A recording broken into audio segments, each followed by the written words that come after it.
డబ్బు, అనారోగ్యం, ఉద్యోగం, వ్యాపారం, అప్పులతో బాధపడుతున్నారా? మీకోసమే లాంచ్ యువర్ ఫ్యూచర్ ప్రోగ్రామ్.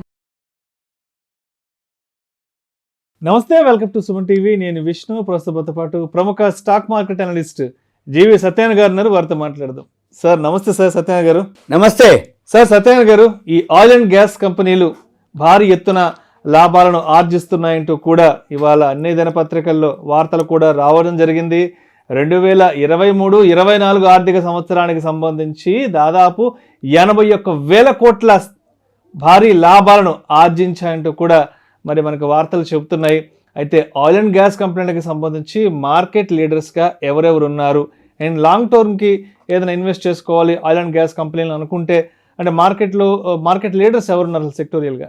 వీళ్ళే Indian oil corporation, HPCL, BPCL, Reliance.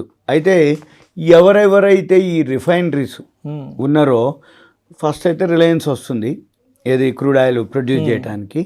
అయితే ఈ ఆయిల్ అంటే మన public sector Indian oil, HPCL, BPCL వీళ్ళకి ఎందుకు బాగా 81,000 కోట్లు ఎందుకు లాభం వచ్చింది అనే దానికి రీజన్ ఏంటిది అంటే, ఈ మధ్య కాలంలో క్రూడ్ ఆయిల్ ధరలు బాగా తగ్గిపోవడం జరిగింది బ్యారెల్. కానీ మన వాళ్ళు పెట్రోల్ ధరలు కానీ డీజిల్ ధరలు కానీ తగ్గించలేదు. ఈ మధ్యకాలంలో ఒక 2 రూపాయలు తగ్గించడం జరిగింది. అయితే 2 రూపాయలే తగ్గించారు, కానీ తగ్గిన శాతంతో పోలిస్తే మనకి ఇంకా చాలా తగ్గించాలి. ఈ తగ్గించినటువంటి ఏదైతే ఉన్నాయో అవి కంపెనీలకి లాభాలుగా మారుతాయి. ఎప్పుడైనా అంతే.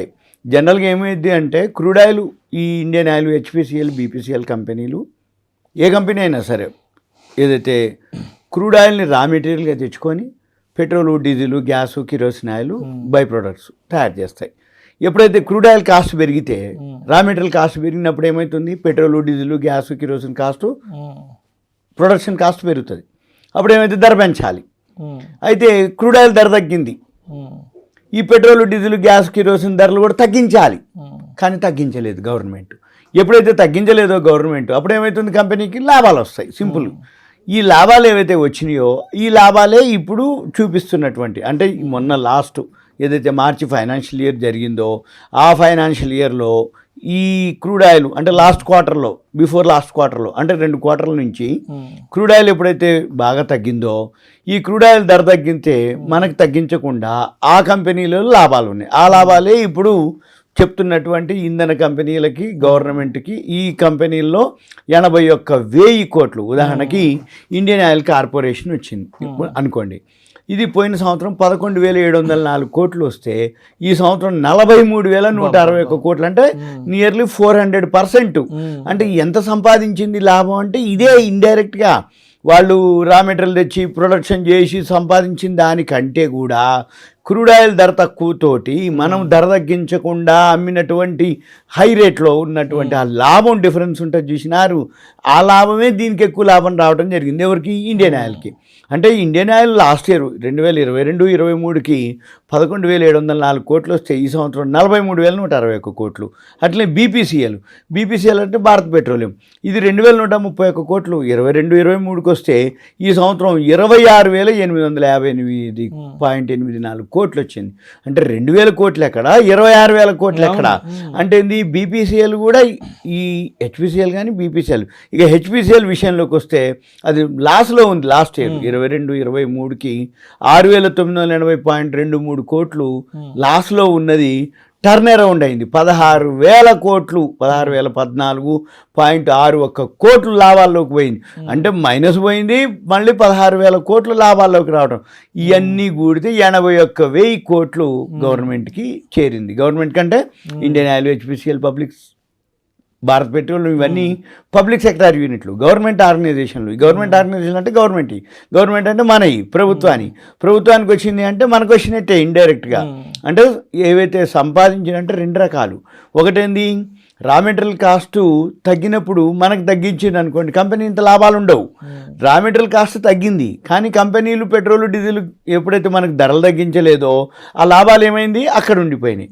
ఇప్పుడు రాబోయే రోజుల్లో మళ్ళీ గనక అంటే ఇప్పుడు పెట్రోల్ డీజిల్ స్టేబుల్గా ఉంది, అయితే అదే మాదిరి ఉంటేనో ఒక మాదిరి ఉంటుంది. అయితే రాబోయే రోజుల్లో ఓకే వాల్యూస్ ఉన్నాయి. అయితే మనం చూడవలసింది ఏంటిది, ఇవే కంపెనీలు రాబోయే రోజుల్లో కూడా పెరుగుతాయి. ఎందుకు పెరుగుతాయి అంటే కంపెనీ ఆల్రెడీ సంపాదించినటువంటివి రిజర్వులు ఉంటాయి.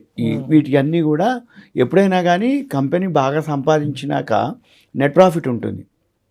ఈ ప్రాఫిట్లో డివిడెండ్ ఇస్తారు. డివిడెండ్ ఇచ్చిన తర్వాత మిగిలిపోయిన ఫండ్ ఏదైతే ఉందో అవి రిజర్వ్ ఫండ్కి వెళ్తాయి. రిజర్వ్ ఫండ్ అంటే ఏంది? క్యాష్ రిజర్వ్స్, కంపెనీలో మిగిలిపోయినటువంటి నిధులు. అంటే సింపుల్గా మన ఊళ్ళల్లో ఫైనాన్షియల్ సౌండ్ అంటాం వాడుక భాషలో.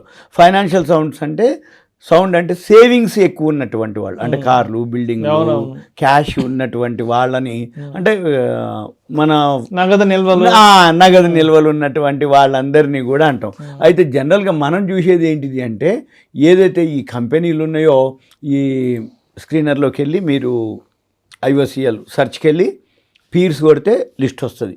ఆ లిస్ట్ వస్తే అక్కడ చూసుకోవచ్చు. ఉదాహరణకి ఇప్పుడు ఇండియన్ ఆయిలే ఉంది. ఇండియన్ ఆయిల్ 13,772 కోట్లకి రిజర్వులు 1,69,000 కోట్లు అనమాట. ఒక్క సంవత్సరమే. అంటే లాస్ట్ ఇయర్ 1,25,949 ఉంటే ఈసారి 1,69,000 కోట్లు, అంటే 44,000 కోట్లు రిజర్వులు ఒక్క ట్రిప్కి. ఇన్నేళ్ల కంటే పెరిగింది ఒక ఎత్తు, ఈ సంవత్సరం పెరిగింది ఒక ఎత్తు. ఇలా IOCL, HPCL, BPCL ఇట్లా ఏదైతే కంపెనీలు ఉన్నాయో, ఉదాహరణకి ఇప్పుడు BPCL కంపెనీ ఉంది. BPCL వచ్చి 51,000 కోట్లు ఉండే రిజర్వులు, ఈ సంవత్సరం 73,000 కోట్లు.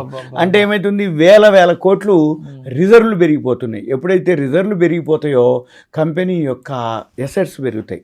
కంపెనీలో క్యాష్ రిజర్వులు అంటే ఏంటిదంటే, జనరల్గా ఇప్పుడు HPCL 30,000 నుంచి 45,000 కోట్లు రిజర్వులు అయినాయి.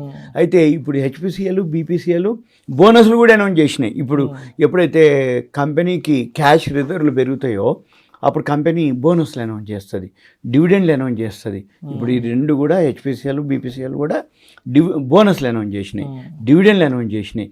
ఇండియన్ ఆయిల్ షేర్ 170 రూపాయలు, 160 రూపాయలు ఉంది. ఇండియన్ ఆయిల్ షేరు 7 రూపాయలు డివిడెండ్ అనౌన్స్ చేసింది ఒక షేరు. అంటే 160 రూపాయలు ఉన్నటువంటి షేరు 7 రూపాయలు డివిడెండే వస్తుంది నీకు. 10 రూపాయలు ఫేస్ వాల్యూ అంటే 160 రూపాయలకి 7 రూపాయలు వచ్చినట్టు అనమాట. అంటే ఏంది? వడ్డీ పరంగా చేసినా కూడా లాభమే. అయితే ఈ IOCL, HPCL డివిడెండ్లు ఉన్నాయి, బోనస్లు ఉన్నాయి. ఇప్పుడు ఎవరైతే ఇన్వెస్ట్ చేస్తే, అయితే కొంచెం టెక్నికల్ చూసుకోవాలి, ఫండమెంటల్గా ఓకే, గ్రాఫ్ చూసుకోవాలి టెక్నికల్గా. అక్కడ ఎంటర్ ఎగ్జిట్ ఉంటుంది. ఆ ఎంటర్లో కనుక ఎంటర్ అయితే ఓకే. ఇప్పుడు మార్కెట్ డౌన్లోనే ఉంది కాబట్టి ఈ 3 కూడా కొనుక్కోవచ్చు. కొనుక్కొని ఎన్నాళ్ళు అక్కర్లే. ఇప్పుడు బోనస్లు ఇస్తారు, డివిడెండ్లు ఇస్తారు, తర్వాత తగ్గిపోతాయి. ఎప్పుడు బోనస్లు ఇచ్చినాక ఆ నిష్పత్తి ప్రకారం తగ్గుద్ది, డివిడెండ్ ఇస్తే ఆ నిష్పత్తి ప్రకారం. ఉదాహరణకి ఆ డివిడెండ్ డేట్ వచ్చే టైంకి, బోనస్ వచ్చే డేట్ వచ్చే టైంకి షేర్లు బాగా పెరుగుతాయి. పెరిగి మళ్ళీ తర్వాత ఏమవుతాయి? బోనస్లు ఇచ్చినాక, డివిడెండ్లు ఇచ్చినాక షేర్లు తగ్గిపోతాయి. కానీ వాల్యూ పరంగా మాత్రం తగ్గదు. ఇప్పుడు మీకు ఉదాహరణకి 100కి 100 బోనస్ అనుకోండి. 100కి 100 బోనస్ అంటే 200 షేర్లు అవుతాయి. షేర్ ప్రైసు అప్పటికల్లా బాగా పెరిగి ఆ X dividend, X bonus date వస్తుంది. ఎక్స్ బోనస్ రోజు, ఎక్స్ డివిడెండ్ రోజు, ఎక్స్ డివిడెండ్ రోజు ఎంతైతే డివిడెండ్ ఇచ్చిండ్రో, ఉదాహరణకి ఇప్పుడు ఇండియన్ ఆయిల్ ఉంది 7 రూపాయలు డివిడెండ్, ఆ ఎక్స్ డివిడెండ్ రోజు 7 రూపాయలు తగ్గుద్ది ముందు. అంటే ఏంది? 7 రూపాయలు తగ్గింది అంటే నీకు డివిడెండ్ వస్తుంది అని అర్థం. కానీ వాల్యూ పరంగా ఓకే, షేర్ ప్రైసు 7 రూపాయలు కలిపితే నిన్నటి ధర ఉంటుంది అంటే వాల్యూ. తర్వాత బోనస్ ఇచ్చిండు, బోనస్ ఇవ్వగానే బోనస్ మందం అంటే ఇప్పుడు 1:1 అంటే 1కి 1 అంటే షేర్ ఏమవుతుంది? 100 రూపాయలు ఉన్న షేరు 50 రూపాయలు అయింది. కానీ వాల్యూ పరంగా అంటే అంతకుముందు ఉన్న వాటికి డబుల్ అయినాయి. డబుల్ అయినప్పుడు 50ని మళ్ళీ మల్టిపుల్ చేస్తే నీ వాల్యూ నీకే ఉంటుంది. డివిడెండ్ ఇచ్చిండు, తెల్లారి తగ్గింది. కానీ మళ్ళీ కొన్నాళ్ళు కాగానే మళ్ళీ పెరగటం మొదలు పెడతాయి. డివిడెండ్ బోనస్ ఎక్స్ అయిపోయినాక ఎక్స్ డివిడెండ్ ఎక్స్ బోనస్ అవుతాయి, అప్పుడు తగ్గుతాయి, మళ్ళీ పెరుగుతాయి. కానీ వాల్యూనే ఇప్పుడు ఏవైతే ఆయిల్ సెక్టార్లు ఉన్నాయో ఈ 3 లీడింగ్ ఇప్పుడు ప్రజెంట్ పబ్లిక్ సెక్టార్ యూనిట్లో. అంతకుముందు మీకు సింపుల్ చెప్తున్నాం, ఎవరైతే ఒక ఉదాహరణకి ఇప్పుడు ఒకసారి అంతకుముందు మోడీ గారు అన్నారు LIC ఇష్యూ తర్వాత ప్రభుత్వ రంగ సంస్థలన్నీ చాలా వృద్ధిలో ఉన్నాయి అని, వృద్ధిలోకి ఉంటాయి, ధరలు పెరుగుతాయి అంటే షేర్ మార్కెట్లో. అంటే అప్పుడు ఎవరు పెద్దగా పట్టించుకోవాలి. ఇప్పుడు పెరిగిన తర్వాత ఆ పబ్లిక్ సెక్టర్ యూనిట్లు అన్నీ అంతే. ఇప్పుడు ఎల్ఐసి ఉంది, ఈ ఎల్ఐసిని ఒకదాన్ని బేస్ చేసుకొని అందరూ నెగిటివ్ మాట్లాడతారు. కానీ మిగిలిన పబ్లిక్ సెక్టార్లు వాల్యూ ఉన్నటువంటివి చాలా రెట్లు పెరిగినాయి అవి ఈ మధ్య కాలంలో.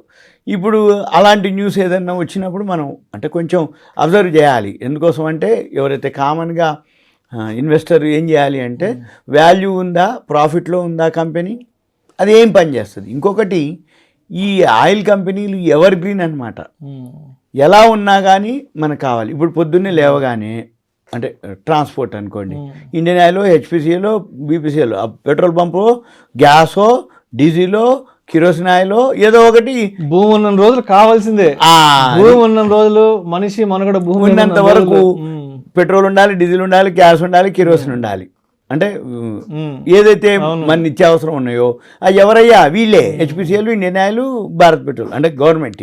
ఇక మిగిలినవి వేరే ప్రైవేట్ చాలా ఉండొచ్చు, కానీ ఓకే వాటికి మనకు కాదు. ఇవి అనమాట. అంటే ఏంది, ఇవి మార్కెట్తో పాటు ఉంటాయి, దేశం ఉన్నంత వరకు ఉంటాయి, జనాభా ఉన్నంత వరకు ఉంటాయి, ఉంటాయి. అంటే ఏంది, పెరిగింది తగ్గింది అనేది కాదు, వాల్యూ ఉందా లేదా. తక్కువలో ఉన్నప్పుడు కొనుక్కొని వాల్యూ పరంగా అయితే ఆలోచన లేదు. ఇది సింపుల్గా ఇప్పుడు ఈ 3 డివిడెండ్లు ఉన్నాయి. హెచ్పిసిఎల్, బీపీసీఎల్ అయితే బోనస్లు కూడా ఉన్నాయి. మీరు అవి చూసుకొని ఆ డేట్ల ప్రకారం గ్రాఫ్ చూసుకొని ఎంటర్ అవ్వచ్చు. Thank you sir, thank you so much. Suman TV ప్రేక్షకులకు ధన్యవాదాలు. Thank you. సెలవు. సుమన్ టీవీలో మీ పర్సనల్ అండ్ బిజినెస్ ప్రమోషన్స్ కోసం కింది నెంబర్కి కాంటాక్ట్ చేయండి.